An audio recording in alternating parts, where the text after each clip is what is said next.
And I just want to say that I was very happy today that justice was served in South Carolina. That was a very good thing, and I hope that justice will be served again next month. I'm referring to these awful shooting deaths down there by that racist. I don't want to mention his name. I have not worn this pin since I left the board in 2015. I want to hold off till now. And I want to thank all the folks who are here today and voters of Leesburg who bestow the honor and privilege of serving the town for the fourth time. This is my fourth swearing in. I wish to especially thank my wonderful wife, Dr. Reid, and my daughter, Laura, who is with me today. Our son, Jamie, who is her twin brother, is having finals at Virginia Tech, so he could not join us. They have been at all my other swearing-ins. I want to thank Judge Debbie Welch for doing the honors tonight. Swearing me in. I've known Debbie for several years. She's our former town attorney in Leesburg, and we worked together many years ago to make sure that we had proper and distinct and good holiday displays on the courthouse wall. So it is a controversy that I'm glad that our prior board of supervisors solved. I want to thank Mayor Dave Butler for doing an outstanding job this year. Councilmember Katie Hamler, I will miss working with you. And also our interim councilmember Bruce Gemmell, who did a great job too. Collectively, if you were not aware, these three folks have given more than 26 years of service to the town of Leesburg, and they deserve our I want to congratulate our new Mayor Kelly Burke, Councilmembers Dunn and Campbell for their victories. I want to thank Mr. Dunn, Mr. Campbell, and Councilmember Fox for giving me some briefings and talking about their ideas. And I would again respectfully request Mayor Burke and Mr. Martinez meet or talk to me by phone so we can get off on the right foot in the coming year. I want to start with a good working relationship, and I mean that. That is sincere. It's from my heart. It's important that we work collaboratively. I'm reminded this time of a man I worked for when Laura and Jamie were twins. We lived in Montgomery County, Maryland. They were 4 years old. And I worked to elect a man named Howard Dennis to the town council, the county council. And after his election, Howie, who had worked in the state senate for 18 years in Maryland, made a remark that when he was in the state senate with 50 other members, and I think there were probably 150 in the House of Delegates, there was a lot of people you didn't have to work with. You didn't have to worry about, being involved or very much, having collaborative relationships with more than a couple of people. But he said, and I quote this, on the county council, there are just 9 of us. And he said it like that, 9.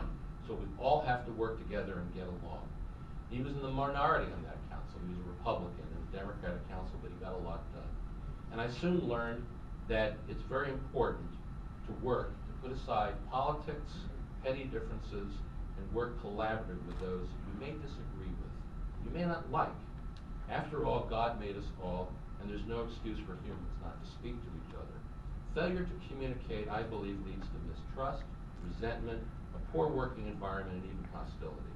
We see this divisiveness on Capitol Hill and on our many state legislatures. But thankfully, here in Loudoun County, we have a stellar example that we can look up to, and that is the collaborative and openness and cohesiveness that we see on our current Board of Supervisors, thanks to the leadership of our County Chair, Phyllis Randall.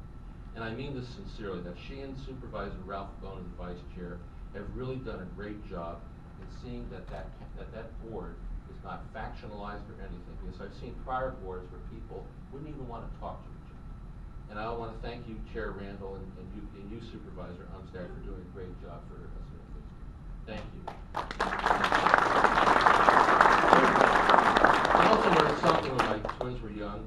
We used to read Horton Hears a Who, and my favorite slogan from that is, a person is a person no matter how small. This became a slogan I put on my Facebook page, actually.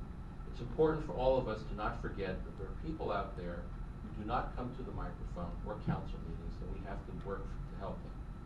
It is my hope that we will not work against each other, but figure out how to get to yes, which is what my colleague Mr. Dunn has said in the past, and that we will, as Katie Hamler has often said, stay laser focused on the issues that matter.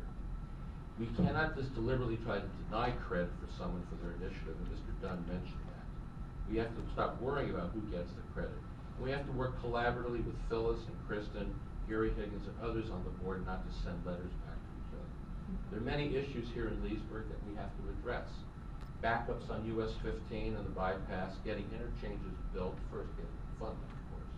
capacity improvements, making our downtown more viable, not just with wider sidewalks, but with more feet on the street through more housing choices. And I want to praise Don Knudsen, who's here tonight, for getting his project approved unanimously by the town council. But at the same time, we have to keep residential growth in check, as some 800 new units were approved by the council this past year, to my astonishment. And with some 900 in the pipeline on South King Street and East Market, outside the town mostly. Plus dealing with 18 vacancies on our police department. We have to ensure the efficient delivery of service at low cost. And out of the 3,000 doors that I knocked, I thought that was a lot. I didn't know you could say that. That's really good. But 3,000 doors, I didn't find too many people who said, please raise my taxes.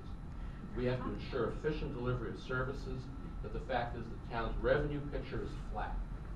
And I believe there are efficiencies that can be made if we prioritize what is needed and again stay laser focused on what matters by working with the county and our General Assembly members to ensure Leesburg gets its fair share. It's good to be back. When I left the Board of Supervisors in 2015, it was not my intention to run for office again, but it may just be that for me, Kelly, Tom, Ron, and all of us, God is probably saying that it's not just the voters who elected you, it's me. I want you to serve. And it is my intention already, and is always the case, I always put myself last and my community and my family first. And in fact, it is my plan to put this great, fat $15,000 or so annual stipend into Laura's education for college, not my pocket. As it says in Proverbs 21:1, good leadership is a channel of water controlled by God. He directs it to whatever ends he chooses. So I want to thank you for giving us the honor and the privilege of serving you in Leesburg, and we have to work effectively with all folks of all backgrounds, all political stripes, and all people, no matter how small they are, to do the best for our great town. Thanks, God bless, have a great holiday, and Happy New Year.